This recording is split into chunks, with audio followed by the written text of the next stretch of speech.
One of the greatest challenges we have as photographers is having to photograph someone without being able to identify them. It's up to the photographer in this case to use various tricks and techniques to make this picture still visually interesting while showing a sense of person and environment.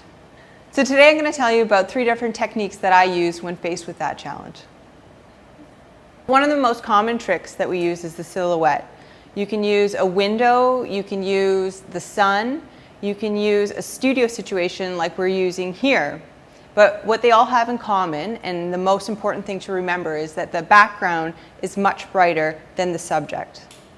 Now, it's very important to remember that instead of having the person facing you, you're going to want to turn them, possibly getting their profile, possibly moving an arm around and creating some negative space. We have them change their hair up to create a little separation if they don't wear their hair like that.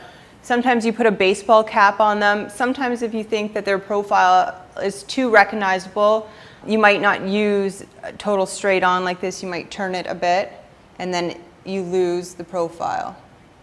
The second type of technique that you can use is a detailed shot. A detailed shot is a great way of telling a story without actually showing a person's face. A shot of the hands tells a lot about a person. It tells what kind of work they do, how old they are, maybe they were injured.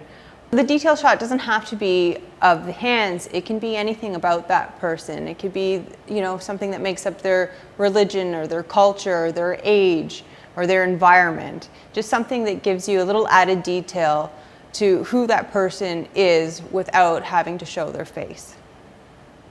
So the third technique that we use is something called selective focus. It's achieved by using a very shallow depth of field.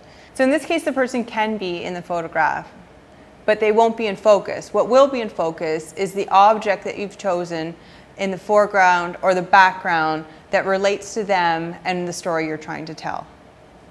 So try silhouettes, detail shots, and selective focus to enhance your images. For thestar.com, I'm Tara Walton.